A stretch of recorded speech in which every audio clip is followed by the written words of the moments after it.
Hi everybody, Mike Slifer here in the First Alert Forecast Center. It is 9:30 on this Friday. Welcome to another First Alert Weather Extra. And we certainly have plenty to talk about over the next week or so.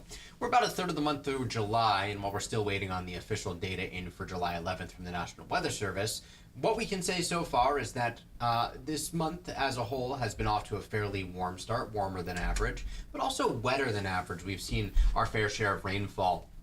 And we still have about two-thirds of the month to go, and we are certainly more than two-thirds of what we would typically see through rainfall totals, at least through today. So we'll see where things settle out entirely. No need to rush the rest of July, of course, but just something to point out that we certainly have a bit of a surplus month to date. We'll see if it lasts through the rest of the month. We're not currently tracking much on First Alert Live radar. We had a couple of showers that made their way through Salisbury, Lakeville, but that was really about it. There was a severe warning storm to our north in, say, near Chicopee, Mass., but it fizzled out by the time it reached us, so we didn't really have to worry about that, which is some great news. You can actually see those storms in central Massachusetts here on the 6-hour satellite and radar loop, and just look at how they approached the Connecticut border and fell apart. The other storm that you see that was closer to, say, Lowell, up near the 495 corridor in Mass., also was severe warned. Nothing in the Hudson Valley was severe warned. But either way, outside of a couple of sprinkles in northwestern Connecticut, we managed to make it through unscathed. Now we shift our focus to increasing cloudiness and eventually the return of fog. First Alert Futurecast showing certainly a cloudier and perhaps foggier start to the day tomorrow. Fog will be pretty patchy in nature, and it lasts through, say, the middle of the morning. By late morning, we should start to see a lot of that fog scouring out, and eventually we'll see some sunshine. Here's our iCam view right now in Hartford, 75 degrees in the capital city. We can see the top of the Travelers Tower, and we'll take you live right now overlooking the green here in Waterbury. This is live from atop the Mattituck Museum. 70 degrees, winds out of the south at 5 miles per hour. Our iCam view here in Rocky Hill looking north to the Hartford skyline is showing great visibility out there tonight, and that is what we're expecting for now. But again, that changes as that patchy fog starts to develop. Here's our iCam view in Middletown, overlooking the river, the Aragoni Bridge there, and in the very bottom corner there was Route 9. A live look at our iCam here in New Haven, overlooking the green. 76 in the Elm City right now, winds out of the south-southeast at 7 miles per hour. And we'll finish off with our iCam view in New London. Currently 70 in New London, winds out of the south-southwest at 5 miles per hour, and everything nice and dry on the ferry loading docks. Temperatures today made it into the mid-80s for many communities. Windsor Locks even snuck in upper 80s, 87 officially at Bradley today. In southeastern Connecticut, we saw high temperatures in the 70s, which is what we expected thanks to that onshore wind direction. And we'll see something similar unfold tomorrow. About 70 to 75 everywhere right now. Windsor Locks and New Haven both at 76 currently, but outside of those couple outliers, that's where we expect temperatures basically to stay for the remainder of the night. Any dropping from here on out will be fairly slow. We only will drop a few more degrees. Dew points are in the upper 60s and lower 70s, so we're right on the cusp between muggy and humid, which it's the middle of July. That might be what you tend to expect this time of year, right? So as we go through the rest of the night, temperatures very slow to fall, as we mentioned, bottoming out mid and upper 60s inland, upper 60s, low 70s along the shoreline. Clouds are on the increase, and patchy fog will soon develop too. Throughout the northwestern hills tomorrow, we're forecasting temperatures to be in the low and mid-80s. If your plans take you to, say, Bantam Lake, 84 degrees tomorrow.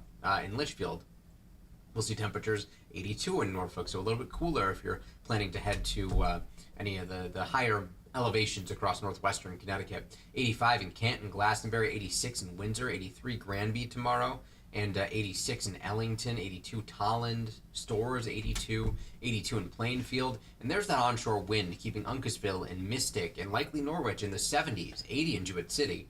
But Salem will make it to 82, 85 in Portland, 80 in Haddam, 83 in Durham, 77 in Madison, 82 in Wallingford, and 79 in Milford. Throughout Fairfield County, we see a similar story playing out where temperatures will be around 80 degrees or so at the shoreline, a little bit milder if you are inland. Lots of fireworks to go to tomorrow night. New London's fireworks are looking good. Temperatures right around 70 degrees, dip into the upper 60s as the evening progresses. In Guilford, a little bit milder. We'll be in the mid-70s at 8 p.m., down to about 71 by 10 p.m., or perhaps your travels will take you to Beacon Falls. 74 at 8 o'clock, down to 71 by 10 o'clock. And just like tonight, we will see a slight increase in cloud cover, leading to a cloudy start to the day on Sunday, and then we'll see more sunshine develop later in the afternoon. Watch this here on First Alert Futurecast. Tomorrow, developing sunshine, some isolated shower and storm activity north and west of us. We could see an isolated storm here, but overall it looks like a mainly dry day. Late tomorrow night, the clouds start to increase. The patchy fog begins to develop. We wake up Sunday to cloudy skies, and then throughout the day Sunday, we will see clearing. We're expecting mostly sunny skies by Sunday afternoon, especially as that area of high pressure that was near the Gulf of Maine continues to shift east and away from New England. Thus, it will have less of an influence on our weather. But you see that approaching front on Sunday? Well, that's going to move through on Monday, and that is when we have our next First Alert weather day. There's a bit of a storm threat on Monday as that front swings through. Some subtle timing differences we'll show you in just a second. But these storms could be strong, maybe even severe. So that could cause some issues to your outdoor plans, impact any travel plans you might have. On Monday, 7 a.m., here's our model comparison. You'll note that the European model just a little bit quicker to get some of those showers in. But by noon, both are showing at least an increasing chance for storms. Here's the difference in timing, really, with the European model showing the wetter weather arriving sooner. But either way, by 7 p.m., we're expecting the risk for storms. As we see it now, it seems like it'll be an afternoon, evening risk, which typically coincides with when we see some of our strongest storms. So Monday, a First Alert weather day. Not only that, it's going to be downright humid. Temperatures in the lower 80s, feeling hotter thanks to that humidity. But we really crank the heat up starting Tuesday, Wednesday, and Thursday. In order to get a heat wave in this part of the country, we need 3 consecutive days or more at or above 90 degrees or higher. So not only are we looking at our second heat wave of 2025 for the Hartford area, but look at the overnight temperatures. We're talking overnight lows in the 70s. It's just going to be a very warm stretch to the middle of next week with shoreline highs in the mid and upper 80s. Turning humid by Thursday, perhaps some isolated storms. There is a First Alert weather day Thursday, but it's less related to the storms and more about the heat and humidity. On Wednesday, here's First Alert Futurecast showing those heat index values up into the mid-90s just about everywhere. That's going to lead to moderate, if not major impacts. You see that here on the heat risk map, all the red shading. But Thursday, temperatures will be just about the same as Wednesday, but the humidity will be higher, and that's going to lead to heat index values near, if not over, 100 degrees. So Thursday, a First Alert weather day because of that dangerous heat and humidity. The impact here will be to your outdoor plans, and any storms, again, will be isolated in nature. We think Friday will be a greater risk of perhaps more scattered thunderstorms. So something to keep an eye on, but either way, your first alert that we will certainly have plenty more to talk about in the world of weather next week, both from the standpoint of storms and the standpoint of heat and humidity.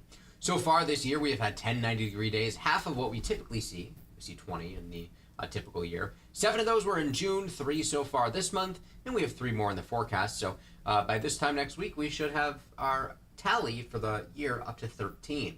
And we certainly have plenty more time through July and August to add to that 90-degree day tally. The record, 39, set back in 2020. So we'll see how things shake out, but at this point in time, at least, it is looking like that'll probably be safe.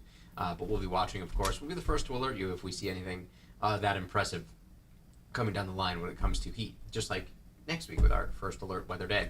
There's a chance that if Wednesday becomes a bit more impactful, or if there's a bit more confidence in a strong or severe weather threat next Friday, that you see more First Alert weather days added. So be sure to check back in throughout the course of the weekend, and you can always get updates on the free First Alert weather app.